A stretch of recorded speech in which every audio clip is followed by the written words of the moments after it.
Assalamualaikum warahmatullahi wabarakatuh. Perkenalkan, nama saya Nayuda Kelana dengan NIM 6670220042, mahasiswa Ilmu Pemerintahan Universitas Sultan Ageng Tirtayasa. Di sini saya akan mereview beberapa jurnal untuk memenuhi tugas mata kuliah politik lokal. Yang pertama itu ada artikel mengenai pengaruh modal sosial dalam kemenangan Mahyildi Ansyarullah dengan partnernya itu Henry Septa pada Pilkada 2018, di mana artikel ini ditulis oleh Cici Savitri pada tahun 2019. Jadi pokok pembahasannya itu membahas mengenai modal sosial yang dibawakan oleh Mahyildi dan Henry dalam Pilkada 2018 di Sumatera Barat. Nah, adapun pokok permasalahan pada riset ini yaitu adanya sebuah strategi modal yang sangat penting dimiliki oleh calon yaitu Mahyildi dan Henry, di mana pasangan calon ini mengandalkan figur popularitas, sedangkan kekalahan lawan kekurangan dalam membangun kedekatan dengan masyarakat. Hal ini menjadi sebuah modal bagi Mahyildi dan Henry dalam kontestasi pilkada. Nah, adapun keunikan dalam penelitian ini yaitu di mana modal sosial masuk ke dalam ranah politik yang dimanfaatkan oleh seseorang aktor yaitu Mahyildi dan Henry dalam menggunakan sebagai pertarungan di kontestasi pilkada, di mana pemanfaatan model ini sebagai popularitas dan figur. Kemudian dalam temuan penelitian ini yaitu bahwa kemenangan Mahyildi Ansyarullah dan Henry itu memanfaatkan modal sosial dengan figur popularitas yang kuat, di mana didukung oleh 2 partai saja, sedangkan lawannya itu banyak partai. Jadi hal ini tidak memberikan dampak gitu. Jadi yang partai sedikit juga bisa menang hasil temuannya itu di Padang, sehingga pasangan itu memenangkan kontestasi pilkada. Kemudian artikel yang kedua itu mengenai analisis modal sosial dalam kemenangan Pilkada Pemalang tahun 2020 yang ditulis oleh Diryo Suparto, Sri Sujiatmi, Ahmad Habibullah pada tahun 2022, yaitu di mana pokok pembahasannya menganalisis mengenai modal sosial yang dibawakan oleh pasangan calon pada Pilkada Pemalang tahun 2022, di mana permasalahannya itu di sini penulis akan mengungkapkan mengenai modal pemanfaat modal melalui praktik sosial yang ada, di mana pengaruh dan peran modal ini yang dimiliki oleh calon pada Pilkada 2020 di Kabupaten Pemalang yaitu pasangan Agung Mukti dan Mansur Hidayat. Nah, adapun hasil dari penelitian ini yaitu pasangan Mukti Agung Wibowo dan Mansur Hidayat ini hanya didukung oleh 2 partai yaitu Partai Gerindra dan Partai PPPP, dan mampu mengalahkan calon yang diusung koalisi partai besar dan memiliki partai yang banyak. Artinya modal politik tidak begitu berpengaruh, akan tetapi modal sosial sangat berpengaruh bagi kemenangan Agung dan juga rekannya. Oke. Selanjutnya artikel yang ketiga yaitu di mana artikel ini berjudul Peran Modal Sosial Jokowi dalam Politik Kekerabatan Studi Kasus pada Pilkada 2020 di Surakarta dan Medan.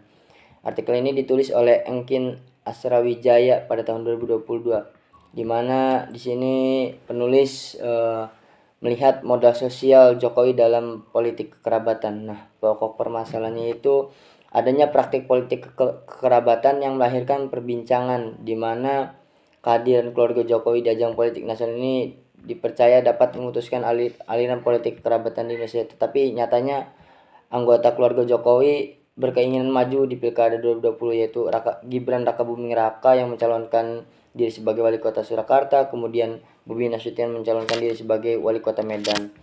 Nah, adapun terdapat kemenangan Bobi dan Gibran Raka ini karena elektabilitas dari Jokowi.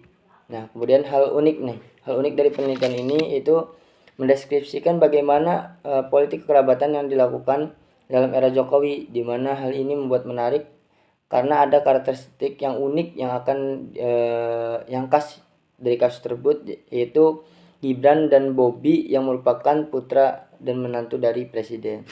Temuan dari hasil penelitian ini yaitu menunjukkan bahwa peran modal sosial Jokowi sangat mempengaruhi kemenangan Gibran dan Bobi di Surakarta dan di Medan pada Pilkada 2020.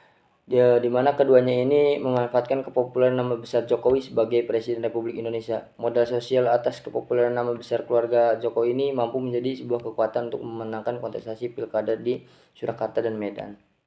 Oke, artikel yang keempat yaitu mengenai pemanfaatan modal sosial pasangan Idris dan Imam dalam pemenangan pemilihan wali kota Depok tahun 2020, di mana artikel ini ditulis oleh Intan Rizkika Permatasari, Ari Bainus, dan Idil Akbar pada tahun 2022, di mana pembahasannya itu membahas mengenai pemanfaatan modal sosial yang dilakukan oleh pasangan Idris dan Imam pada pemenangan pemilihan wali kota Depok.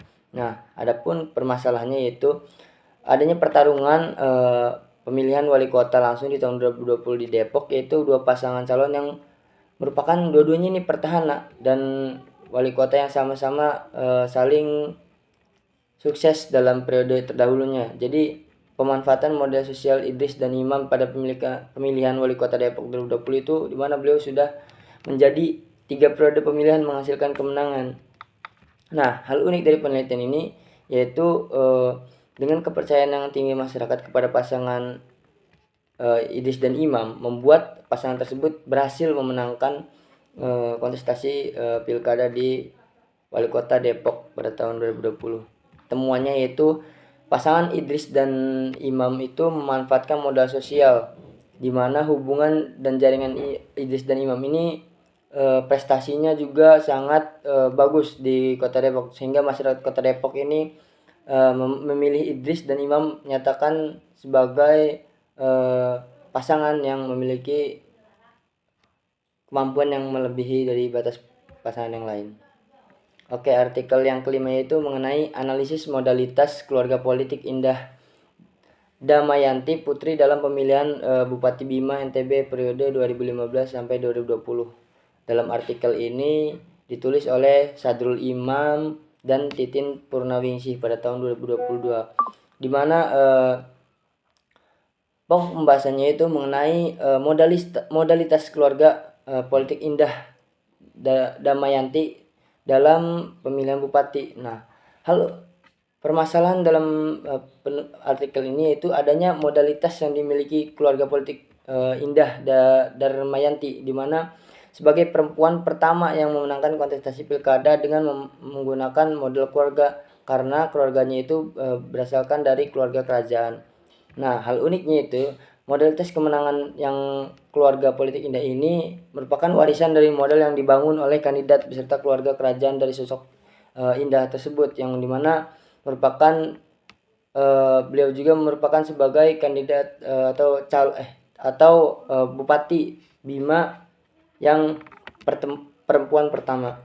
Nah, temuannya itu modalitas yang dimiliki keluarga berdampak terhadap dukungan masyarakat terhadap kemenangan si Indah Damayanti Putri. Hal ini terlihat dari kemenangan yang diperoleh keluarga Indah Damayanti dalam 3 periode pilkada, di mana dominasi keluarga politik Indah Damayanti ini dalam kontestasi pilkada mendapat kepercayaan penuh dari masyarakat, sehingga karena keluarganya dari kerajaan, sehingga keseluruhan dari modalitas kemenangan tersebut yang paling berpengaruh adalah modal simbolik dari keluarga Indah Damayanti Putri. Oke, selanjutnya itu artikel ke-6 mengenai sosial kemenangan Anwar Sadat dan Hairan dalam pemilihan bupati dan wakil bupati Kabupaten Tanjung Barat pada tahun 2020, di mana artikel ini ditulis oleh Nanda Saputra pada tahun 2022. Pokok pembahasan dalam artikel ini yaitu penulis melihat modal kemenangan dalam kontestasi Pilkada 2020 di Tanjung Barat. Nah, pokok permasalahannya yaitu adanya upaya yang dilakukan Anwar dan Hairan dengan memanfaatkan modal sosial yang besar dalam kemenangan pemilihan bupati, yang dimana secara kultur tokoh agama mereka ini seorang ustadz yang memiliki otoritas keagamaan. Nah, kemudian hal uniknya kemenangan Anwar Sadat dan Hairan ini di ajang pemilihan bupati dan wakil bupati Kabupaten Tanjung Barat ini menunjukkan bahwasanya masyarakat melihat dari segi keagamaan. hingga hal ini menjadi hal yang unik. Nah, hasil dari penelitian ini menunjukkan bahwasannya modal yang cukup besar terbukti dan bentuk-bentuk modal sosial yang dibawakan oleh Anwar dan Hairan, yaitu figur di mana Anwar ini seorang ustadz dan Hairan dikenal dekat oleh masyarakat. Terus hubungan dan jaringan Anwar ini seorang kiai di pendiri pondok pesantren, kemudian si Hairan ini mempunyai jaringan keluarga yang cukup banyak di desa-desanya. Jabatan prestasi Anwar itu seorang DPRD Provinsi Jambi dan Hairan seorang DPRD Kabupaten Tanjung, di mana kedua pasangan ini juga organisasinya sangat banyak, yaitu Anwar organisasi PMII, terus ISNU, LKKNU, Majelis Ashababah Jambi, kemudian dari Hairan banyak juga organisasinya. Kemudian artikel ketujuh yaitu mengenai kemenangan kandidat Konghucu pada Pilkada serentak tahun 2020 di Kota Manado. Penulis dalam artikel ini yaitu Syamsul Bahri Abdul Rashid Julkodir pada tahun 2021, di mana pokok pembahasannya mengenai modal yang dibawakan oleh kandidat dalam Pilkada serentak Kota Manado pada tahun 2020. Nah, di mana permasalahan dalam penelitian ini yaitu adanya individu yang ingin berpartisipasi dalam ranah politik, tetapi dalam hal ini dikebiri hak warga negaranya, karena toleransi akan menjadi hal yang penting, karena beliau juga merupakan pasangan pertama yaitu yang berasal dari agama Konghucu, yaitu Andri Angou, di mana beliau ini merupakan agama Konghucu. Nah, hal unik dari penelitian ini yaitu adanya keterlibatan kandidat minoritas Konghucu sebagai calon wali kota Manado dalam kontestasi Pilkada 2020 dan meraih kemenangan. Nah, temuannya yaitu di mana keuntungan Andre dalam membangun modalitas politik sebagai anggota dan ketua DPRD Sulawesi Utara, terus modal sosialnya itu merakyat dan transformasi modal politik. Terus ekonomi sebagai pengusaha direktur PT Gapura Utarindo, dan modal budayanya itu kearifan lokal. Terus modal simboliknya beliau juga memiliki strategi politik yang meraup suara sehingga dapat menghantarkan kemenangannya. Walaupun beliau ini minoritas, beliau ini memiliki empat modal sosial, modal politik, modal sosial, modal budaya, modal ekonomi, dan modal simbolik. Selanjutnya artikel yang ke-8 yaitu kemenangan pasangan Wahdi dan Komaruzzaman pada pemilihan wali kota Metro pada tahun 2020. Artikel ini ditulis oleh Faisal Huda Tabah Mariana pada tahun 2023. Nah, pokok pembahasannya itu melihat modal yang dibawakan oleh Wahdi dan Komaruzzaman pada pemilihan wali kota Metro pada tahun 2020, di mana permasalahannya yaitu calon ini merupakan calon perseorangan pada pemilihan kepala daerah di kota Metro. Nah, di mana pasangan Komaruzzaman dan juga Wahdi ini diambil dari pasangan calon tunggal. Tidak semua daerah Lampung menyelenggarakan pilkada, dan pilkada pertama kali itu pada tahun 2005. Nah, di mana pasangan ini juga merupakan pasangan yang diusung oleh KPU juga, jadi termasuk pasangan tunggal ya. Jadi pas itu permintaan dari program di Provinsi Lampung dan bantuan melalui jalur perseorangan atau mandiri. Nah, hal unik dari artikel ini yaitu Kota Metro memiliki calon tunggal dan berhasil memenangkan pilkada Kota Metro. Dan menarik lagi bagi calon perseorangan Kota Metro untuk melanjutkan pembangunan secara keseluruhan, dan pasangan Wahdi dan Komaruzzaman akan dinyatakan sebagai pemenang di pilkada Metro asalkan memiliki kategori yang sangat baik. Nah, hasil dari temuannya itu kemenangan pasangan calon nomor 1 yaitu Wahdi dan Komaruzzaman, di mana sebagai tokoh baru perseorangan di antara 3 pasangan calon partai. Kemenangan ini karena pasangan tersebut memiliki modal, yaitu modal politik, mampu berperan, dan juga tim pemenangnya yang dimiliki oleh pasangan tersebut turun dari pintu ke pintu, dari isya sampai subuh, berjamaah dari masjid ke masjid, modal sosial yaitu dekat dengan masyarakat, integritas, kepercayaan masyarakat. Kemenangan pasangan ini juga karena kepercayaan masyarakat yang tinggi kepada pasangan tersebut, dan juga istri dari Komarujama membuat program di mana membuat kesehatan gratis. Kemudian artikel yang ke-9 yaitu strategi politik kemenangan calon terpilih di Kabupaten Lombok Tengah dalam Pilkada langsung tahun 2020. Artikel ini ditulis oleh Lalu Ahmad Imtiazi pada tahun 2022, di mana pokok ini melihat strategi politik kemenangan dengan menggunakan modal. Nah, permasalahannya yaitu adanya persaingan politik yang sangat tinggi disebabkan karena partai politik dalam kontestasi dibandingkan tahun-tahun sebelumnya sangat besar ya, dan pengaruh partai politik di Pilkada 2020 di Kabupaten Lombok ini sangat besar, membuat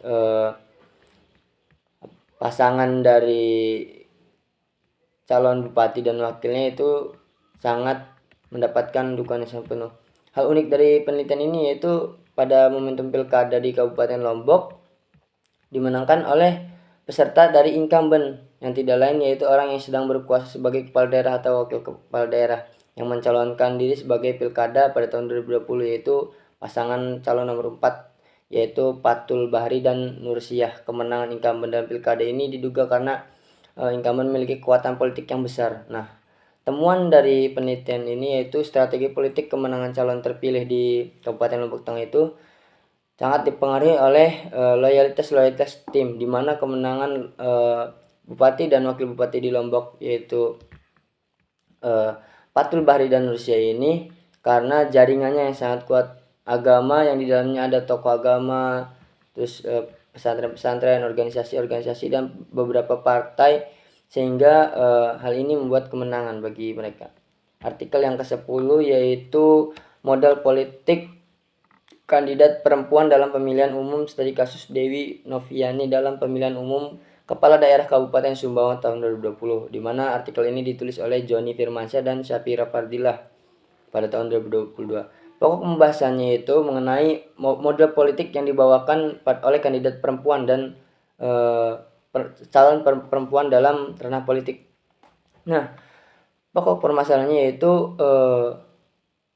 Dewi Novianti ini hadir sebagai perempuan yang berhasil mengatasi segala tantangan dan menjadi straight gender dalam dunia politik. Nah, hal uniknya itu dari penelitian ini yaitu terletak pada penggunaan modal selain ekonomi yang digunakan oleh Dewi Novianti untuk memenangkan pemilihan tersebut. Adanya keterbatasan ekonomi sehingga menjadi fokusnya adalah modal sosial dan modal politik. Temuannya yaitu Dewi telah didukung oleh partai-partai besar yaitu PKS, Nasdem, Golkar, dan lain-lain. Selain itu juga Dewi memiliki hubungan kerabatan dengan Gubernur NTB. Tentunya hal ini menjadi modal tersendiri bagi Dewi Novianti. Kemudian artikel yang ke-11 yaitu modal politik dan modal sosial Athari Gauti Ardi pada kemenangan pemilu legislatif tahun 2019 di Provinsi Sumatera Barat, di mana artikel ini ditulis oleh Renita Ananda dan Tengku Rika Valentina pada tahun 2021. Permasalahannya yaitu mengenai modal politik dan modal sosial yang dibawakan oleh Athari Gauti Ardi pada kemenangan pemilu, di mana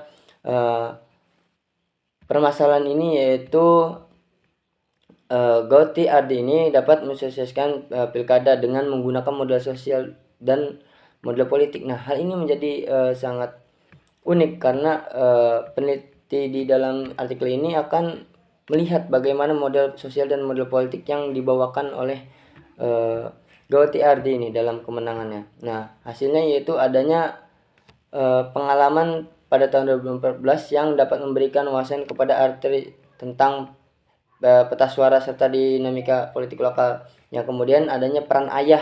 Nah, peran ayah ini sangat berpengaruh bagi Athari dan membangun citra yang positif di masyarakat sehingga masyarakat percaya kepada beliau. Kemudian artikel yang ke-12 yaitu bertahan dan menang strategi dan modal politik Sri Rahma dalam pemilihan legislatif 2004 sampai 2019 di Sulawesi Selatan. Artikel ini ditulis oleh Bias Fajar Lagabuana Sukri Haryanto pada tahun 2021, di mana pembahasan ini pokoknya melihat bagaimana pertahanan dan kemenangan strategi modal politik Sri Rahma ya. Jadi permasalahan juga tentang bagaimana Sri Rahma berhasil mempertahankan posisinya di dunia politik yang telah menangkan pemilihan legislatif secara berkelanjutan. Nah, hal ini menjadi hal unik juga ya, karena strategi apa yang digunakan oleh Sri Rahma dalam mempertahankan kemenangan secara berturut-turut. Temuannya yaitu bahwasanya Sri Rahma ini telah berhasil membangun citranya sebagai bunda di kalangan masyarakat dan memanfaatkan media sebagai modal sosial untuk membangun citra bagi dirinya. Kemudian aktivitas Sri juga dalam partai PKS telah memberikan modal sosial dan modal kultur yang kuat sehingga masyarakat dekat dengan beliau. Artikel yang ke-13 yaitu mengenai modal sosial politik studi kasus kemenangan Ferdinandus Mazmur dalam pemilihan legislatif di Dapil 5 Kecamatan Kota Komba Kabupaten Manggarai tahun 2019. Penulis dalam artikel ini yaitu A. Embolang, FB, dan Via Boro, di mana pembahasannya itu mengenai modal sosial yang akan diteliti oleh penulis. Nah, pokok permasalahannya yaitu terkait dengan modal politik sosial dan ekonomi dalam keberhasilan Ferdinandus Mazmur pada pemilihan legislatif, di mana beliau ini memenangkan kontestasi tersebut. Nah, hal uniknya adanya penggabungan modal yang digunakan dalam mensukseskan pemilu di lokal. Nah, temuannya bahwasanya FM ini telah mendapatkan dukungan dari Partai Hanura yang telah mengusung sebagai calon legislatif, dan FM ini juga memiliki tim sukses yang sangat solid, terdiri dari beberapa tokoh masyarakat termasuk sebagai modal sosial beliau dan juga pengalaman-pengalaman politik sebagai modal budayanya. FM juga telah mengelola kampanye yang sangat besar sebagai modal ekonomi yaitu 57.500.000, di mana mendapat dukungan dari masyarakat yang sangat besar sehingga Ferdinandus Mazmur ini mendapat kemenangan. Kemudian artikel yang terakhir yaitu mengenai kemenangan Benyamin, Daphne, dan Pilar Saga Iksan di Pilkada Tangerang Selatan tahun 2020 pada masa pandemi COVID-19 yang ditulis oleh Gustamar Julian Adrin Pasa pada tahun 2021, di mana pembahasan ini melihat bagaimana kemenangan Benyamin pada Pilkada Tangerang Selatan 2020 pada masa COVID, di mana dalam kontestasi pilkada terdapat keterbatasan pergerakan kandidat. Akan tetapi dalam hal ini KPU menyatakan banyak dari kampanye-kampanye paslon yang melanggar protokol kesehatan, yaitu sebanyak 13 pelanggaran. Nah, hal unik dari penelitian ini yaitu kemenangan pertahanan Benyamin dan Pilar Saga Iksan di Pilkada Tangerang Selatan 2020 pada masa COVID-19. Ada 3 pasangan yang calon, akan tetapi dari ketiga tersebut yang menarik perhatian masyarakat Tangerang Selatan yaitu pasangan Benyamin dan Pilar Saga. Temuannya yaitu pada Pilkada tahun 2020, wali kota dan wakil wali kota petahana ini mencalonkan diri yang didampingi oleh Pilar Saga dengan tahapan pilkada yang berbeda pada masa COVID, di mana strategi yang digunakan dalam pandemi ini, pasangan ini Benyamin dan Pilar Saga ini secara sosial mendekatkan atau modal sosial, membuat media untuk memanfaatkan media sebagai modal sosial mereka, dan juga kemenangan tersebut memiliki basis-basis yang menyumbang suara pada tahun 2015, sehingga hal ini menjadi bekal bagi pasangan Benyamin dan juga Pilar Saga. Oke, terima kasih. Mungkin cukup sekian review jurnal yang saya sampaikan sebagai pemenuh tugas politik lokal. Kurang lebihnya mohon maaf. Wassalamualaikum warahmatullahi wabarakatuh.